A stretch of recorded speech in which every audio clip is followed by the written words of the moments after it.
Los Angeles, Chinatown, May 1973, a Friday evening.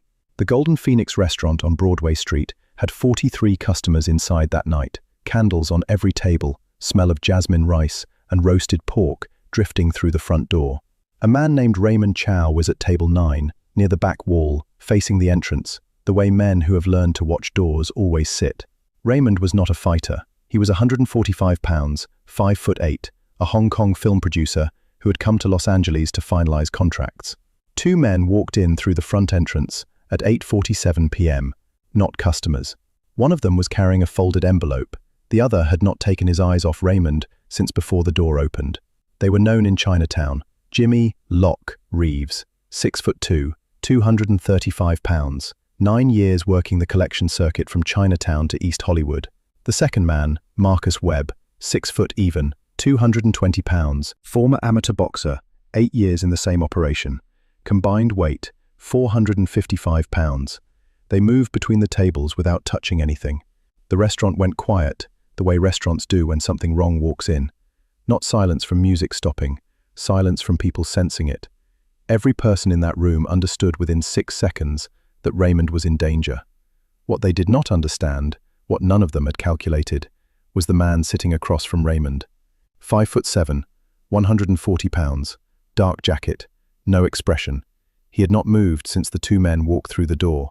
He would not move for the next 90 seconds, and those 90 seconds would end this. To understand what happened outside that restaurant, you have to understand what May 1973 meant. Bruce Lee had signed his Warner Brothers contract for Enter the Dragon on December 2nd, 1972. He had begun production in March 1973. He was 32 years old. 5'7", 140 pounds on his heaviest day. To the average person looking at him in a restaurant, a slim Chinese man in a dark jacket, he was invisible. That invisibility was not accidental. Bruce Lee had spent the last 11 years building something that most people mistake for a fighting system. It was not a fighting system. It was a philosophy of complete presence, the ability to exist in a room with such totality that the room changes around you. Dan Inosanto, Bruce Lee's closest student, the man who trained with him 3 to 5 times per week for 7 years, described it once in an interview. He said, "When Bruce walked into a space, something in the room adjusted. I never had the language for it when I was young. Later I understood. He brought himself completely.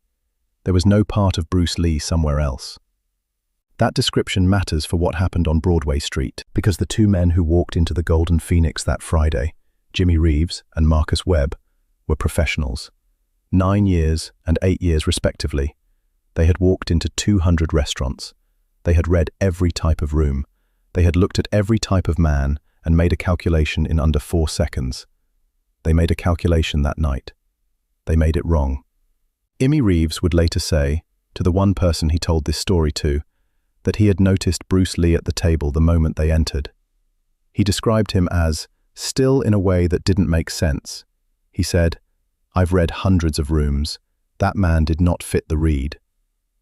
The Chinatown protection circuit in Los Angeles in 1973 ran on a simple principle. A business owner or visiting producer paid a monthly fee. If they didn't, 2 men appeared. The 2 men would approach. They would ask. If the answer was wrong, they would make the answer correct. It had never required more than that. Not in 9 years. Not in 200 restaurants.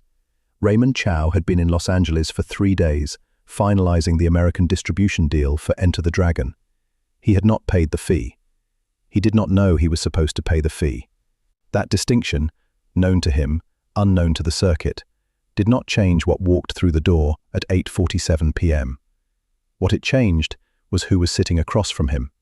Bruce Lee had known Raymond Chow since 1970. Raymond was the man who had given Bruce his first real opportunity in Hong Kong cinema. The Big Boss, Fist of Fury, Way of the Dragon. Every film that had put Bruce Lee's name on a marquee existed because Raymond Chow had picked up the phone. Bruce Lee was at that table because Raymond had called him that afternoon. Simple dinner. Finalize some scheduling details for Enter the Dragon. They had been sitting for 40 minutes when the door opened.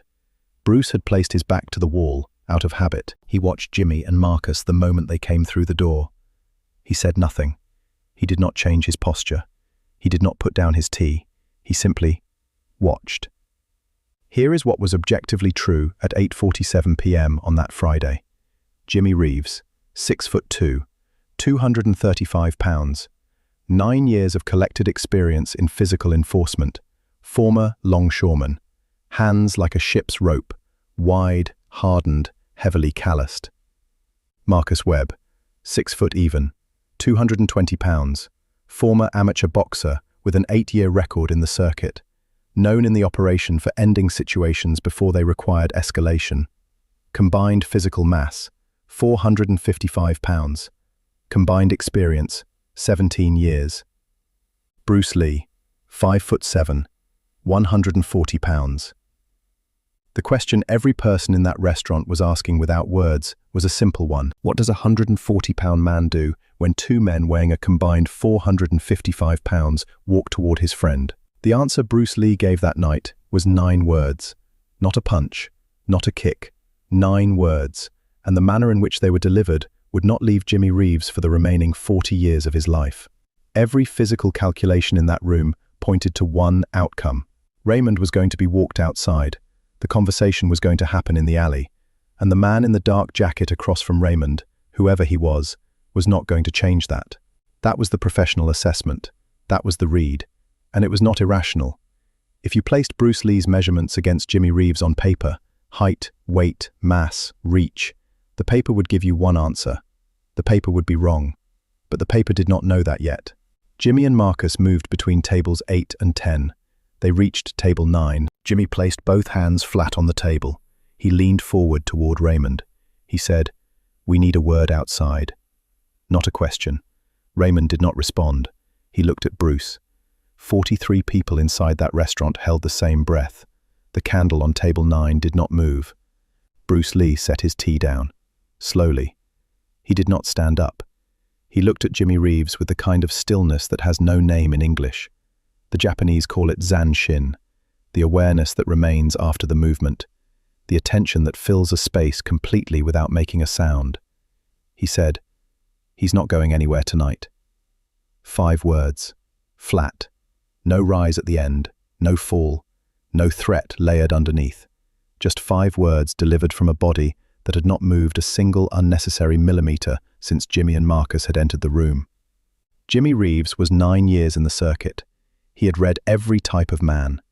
He had never read this type. What Jimmy experienced in the next 4 seconds was not fear of Bruce Lee's fists. It was something his nervous system could not name. He would later describe it as, like the room got smaller, like the walls moved in from his side of the table. Marcus looked at Jimmy. Jimmy did not look at Marcus. He looked at Bruce Lee. 3 seconds passed. 4. Bruce had not moved. His breathing had not changed. He was not waiting for Jimmy to decide. He had already decided. The question was only whether Jimmy's nervous system was fast enough to read what had already been settled. It was. Here is what everyone in that restaurant expected next. They expected Bruce Lee to stand up. They expected posturing, words exchanged at volume, a warning delivered loudly enough for 43 witnesses to hear. They expected the mechanics of confrontation, the steps that lead up to either a fight or a retreat. That is what 17 years of professional experience had always produced. That is not what happened. Bruce Lee did not stand up. He picked up his tea, he took a sip, he set it down, and he said 4 more words. "You already know this." 9 total. That was the complete interaction. He's not going anywhere tonight. You already know this. 9 words. No volume, no gesture, no display. Jimmy Reeves stood at that table for 11 seconds. 11 seconds is a long time to stand over a man who does not see you as a threat. Not a man who is pretending not to see you as a threat. Not a man suppressing fear. A man for whom the threat had already been evaluated, processed, and categorized, and had not changed anything. Jimmy Reeves told this story once, to his younger brother in 1987. He said, "I've stood over a lot of men at a lot of tables. Every one of them had something in their eyes. Fear, anger, calculation. This man had none of it. He looked at me like I was weather, like I was a cloud he had already watched move across." This is the part of the story that does not appear in any martial arts manual. This is the part that Bruce Lee had been building for 11 years. Not the kicks, Not the one-inch punch that had made journalists reach for superlatives at Long Beach in 1964. This. In 1970, Bruce Lee was bedridden for 6 months with a back injury. He could not train, he could not practice. He lay in his house in Bel Air and he wrote 7 notebooks. The material those notebooks produced would become the Tao of Jeet Kune Do, published 2 years after his death. One passage from those notebooks reads, "While being trained, the student is to be active and dynamic. But in actual combat, his mind must be calm and not at all disturbed. He must feel as if nothing critical is happening. When he advances, his steps should be light and secure. His behavior should not be in any way different from his everyday behavior. No change taking place in his expression, nothing betraying the fact that he is engaged in mortal combat." He was not writing theory. He was describing a state he had spent 11 years building from the inside. Dan Inosanto described training sessions with Bruce Lee in Culver City in 1972. He said, "He would arrive in the morning and there was a quality to him, not calm in the way relaxed is calm, alert calm, like he had already processed the entire space before he walked in. I used to watch him enter a room. There was no wasted attention. Every part of him was present, and none of it was visible." That is what Jimmy Reeves encountered at Table 9. Not a fighter performing confidence, a man who had made the decision before the door opened, who had read Jimmy and Marcus in the first 3 seconds, who had already run the complete calculation, and who had arrived, before they reached the table, at a place of total, settled clarity. There is a specific neurological term for what Jimmy's nervous system was responding to. When a human brain encounters a body that displays 0 threat cues and 0 submission cues simultaneously, no aggression, no deference, no fear, no posturing, the brain receives no information to work with. It cannot categorize. And a nervous system that cannot categorize a threat cannot mobilize against it. Bruce Lee's stillness was not passive. It was a category that Jimmy's 9 years of professional reading had never encountered. Bruce Lee did not manufacture that stillness. He built it. 5 in the morning, every morning, not at a training facility, on the floor of his house. Ted Wong, one of Bruce Lee's 2 primary students in the final years of his life, trained with him at his Culver City home through 1972 and into 1973. Ted described it once in a recorded interview. He said Bruce would wake before dawn. No alarm. He would sit on the floor of his living room for between 10 and 20 minutes. Not stretching, not meditating in any formal sense. Sitting in the way a person sits when they have decided to receive the room exactly as it is, without preference, without resistance. Ted called it, he was teaching himself to look without looking for. That distinction, looking without looking for, is the difference between vigilance and presence. Vigilance is a search. Presence is a reception. Vigilance creates tension that a trained eye can read at 15 feet. Presence creates nothing. Nothing to read, nothing to target, nothing to calibrate against. Jimmy Reeves stood at Table 9 for 11 seconds. He was looking for a target. There was no target. He looked at Marcus. Marcus had gone still. Jimmy straightened up. He put the envelope back in his jacket. He said nothing. He turned. He walked out. Marcus followed. The front door of the Golden Phoenix closed. 43 people in that restaurant exhaled in the same second. Bruce Lee picked up his tea. Raymond Chow sat across from Bruce for 30 seconds without speaking. Then he said, "What did you say to them?" Bruce set the tea down. He looked at Raymond. He said, "Nothing they didn't already know." That answer has lived in every account of this evening. Nothing they didn't already know. It is not humility. It is not deflection. It is a precise description of what had happened. Because here is what Jimmy Reeves already knew the moment Bruce Lee's eyes met his. He knew that the man sitting across from Raymond Chow was not running the calculation that ordinary men run. He knew it because ordinary men show it. Ordinary men, even brave ordinary men, show the calculation happening. Their eyes move slightly faster. Their jaw sets. Their weight shifts forward by 3 degrees. Their stillness is effortful. You can see the effort. Bruce Lee showed none of it. Not because he was suppressing it, because there was nothing to suppress. The calculation had been run and completed before Jimmy had reached Table 8.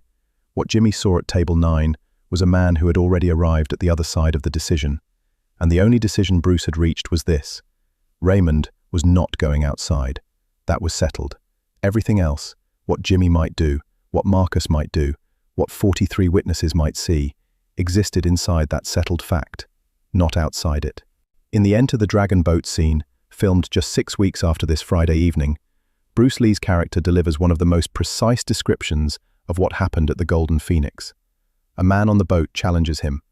Bruce says, "The art of fighting without fighting." He suggests another boat to fight on. The man steps toward the smaller boat. Bruce releases the rope. The boat drifts. The confrontation is over before it begins. That scene was not written by a screenwriter who invented a philosophy. That scene was drawn from a life in which the philosophy had already worked, in training halls, in alleyways, and in a restaurant on Broadway Street in May 1973. The evening continued. Raymond and Bruce finished their dinner, the jasmine rice, the roasted pork, the scheduling details for Enter the Dragon. Raymond would later tell the story to 2 people, the producer Andre Morgan and his assistant at Concord Productions. In both accounts, he described the moment the same way. He said, "Bruce never changed. From before they came in to after they left, not a breath different. I have known many strong men. None of them have that.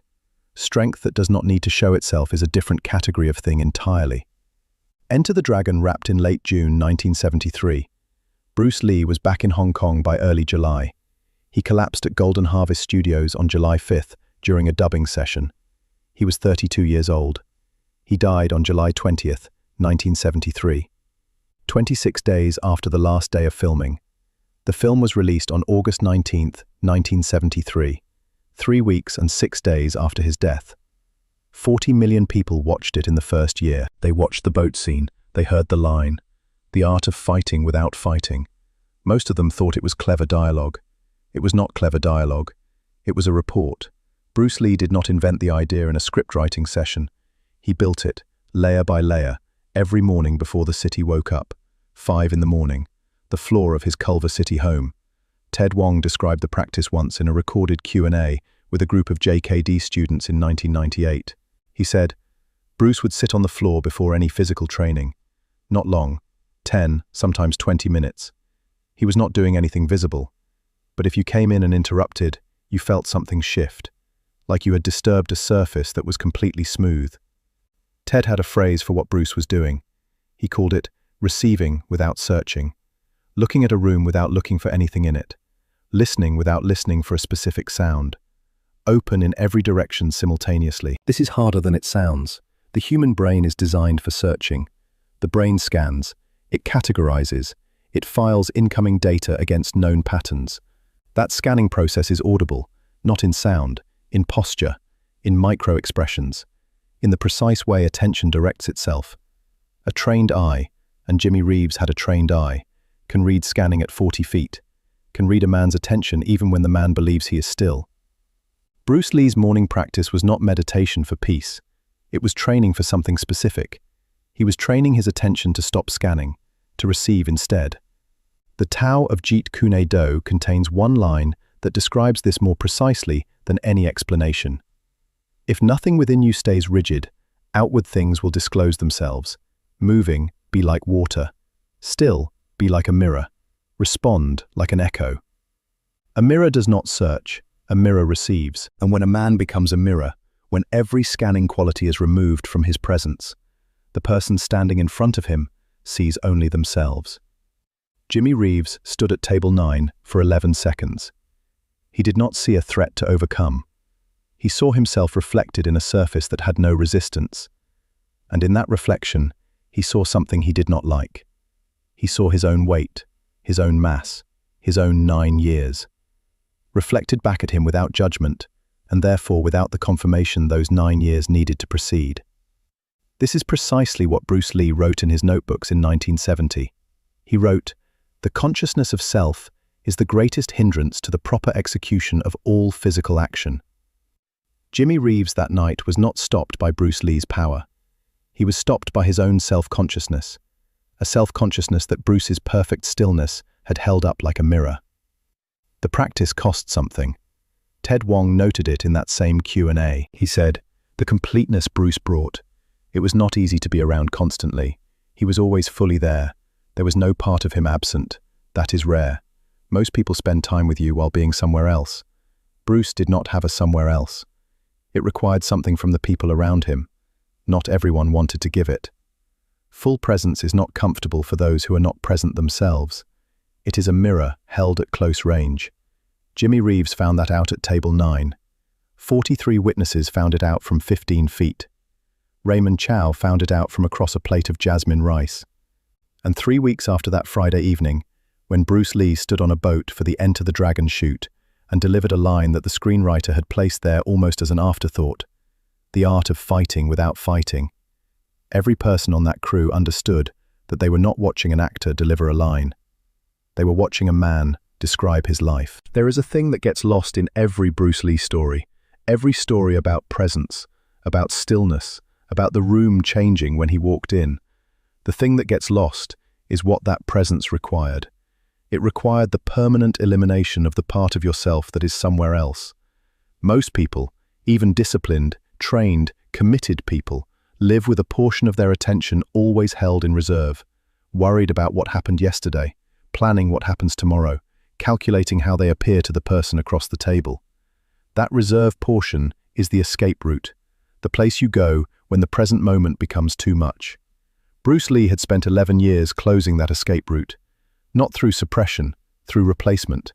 Every morning on the floor, every training session with Ted Wong in the yard, every dinner, every walk, every conversation, practiced as the only thing happening.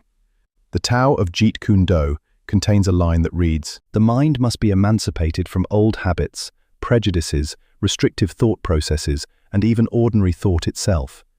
Bring the mind into sharp focus and make it alert so that it can immediately intuit truth, which is everywhere. Truth, which is everywhere. Not truth, which is searchable. Truth, which is everywhere, available to a mind that is not busy being somewhere else." That was what Jimmy Reeves met at table 9. Not a fighter, not a martial arts champion. A man whose mind was not busy being somewhere else. And a mind that is not busy being somewhere else cannot be threatened in the ordinary way, because a threat requires a target. A target requires a gap. And Bruce Lee, that night in that restaurant, over jasmine rice and scheduling notes, had no gap. Nothing between him and what was happening. No processing delay. No reserve portion calculating the exit. Just the table. Raymond, the candle, the 2 men, the door. All of it received, none of it reacted to, until the moment the response was required. And then, 5 words. Flat. Settled. Already decided. He's not going anywhere tonight. Bruce Lee died 56 days after that Friday evening, July 20th, 1973. He was 32 years old. He had spent 19 of those years practicing martial arts. He had spent 11 of them building something that had no name in any language he grew up speaking. Enter the Dragon was released 26 days after his funeral. The boat scene played in 40 million theaters in the first year. Raymond Chow watched the premiere in Hong Kong. He watched the boat scene. He watched Bruce's character smile, that particular smile, the one that people who knew Bruce personally always recognized as the real one, and say the line, "The art of fighting without fighting." Raymond walked out of the theater and did not go to the reception afterward. He stood on the street outside the Tsim Sha Tsui cinema for a few minutes. The film he had built with Bruce, the contracts they had finalized over jasmine rice on a Friday evening in May, the 2 men who had walked through the door, the 11 seconds of silence, and a voice, settled, flat, carrying nothing except what it needed to carry, saying, "He's not going anywhere tonight. You already know this." Raymond told the story to Andre Morgan a week after the premiere. He said, "I have produced many films. I have been in many rooms with many strong men. What Bruce had was not strength in the way people mean when they say the word. It was something prior to strength, something that made strength unnecessary. Something prior to strength." He had used 26 days of his remaining life to film the boat scene. The line was not clever dialogue. It was Raymond's dinner. It was Broadway Street. It was Jimmy Reeves standing at table 9 for 11 seconds. It was a man with no gap. There is a question that this story leaves sitting in the air. Not about Bruce Lee, about you. When something unexpected walks through the door, not 2 men in a restaurant, but the thing in your life that has weight, that has history, that has 9 years of momentum behind it. What does your presence look like? Is there a gap? A reserve portion already retreating to yesterday's calculation? An attention already splitting itself between what is happening and what might happen? Bruce Lee wrote this in his notebook in 1970, lying flat on his back with a damaged spine, unable to train. To understand and live now, everything of yesterday must die. Not forget yesterday, not pretend yesterday didn't happen. Die to it. Release the portion of your attention that is currently living there, managing it, reviewing it, defending against a repetition of it. Because that portion, the one living in yesterday, is not available for tonight. It was not available at table 9. Jimmy Reeves was looking for that gap, that slightly forward lean, that micro-calculation in the eyes, that invisible portion of the man who was not fully there yet. He found nothing. Not because Bruce Lee was fearless. Fear is not relevant to this. Fear is a signal. Signals are useful. The question is never whether the signal arrives. The question is whether the gap already existed before the signal came, whether the reserve portion had already retreated before the door opened. Bruce Lee had spent 11 years making sure the answer was no. 5 in the morning, the floor, receiving without searching, being like a mirror, responding like an echo. The Tao of Jeet Kune ends, not with a technique, not with a combination, not with an instruction about how to position your feet. With this: empty your cup so that it may be filled. Become devoid to gain totality. Devoid. Not empty in the sense of absent, devoid of the residue, the appointments, the conclusions, the held in reserve portions, the things that make a man partially elsewhere when the door opens. Jimmy Reeves walked out of the Golden Phoenix on a Friday night in May 1973. He never came back. Not to Raymond Chow, not to that restaurant, not to that block. He told his brother, "That man was already on the other side of it before I got there. You can't move a man who's already on the other side. You can't move a man who's already on the other side." 11 years, 5 in the morning, the floor, 1 cup, completely empty.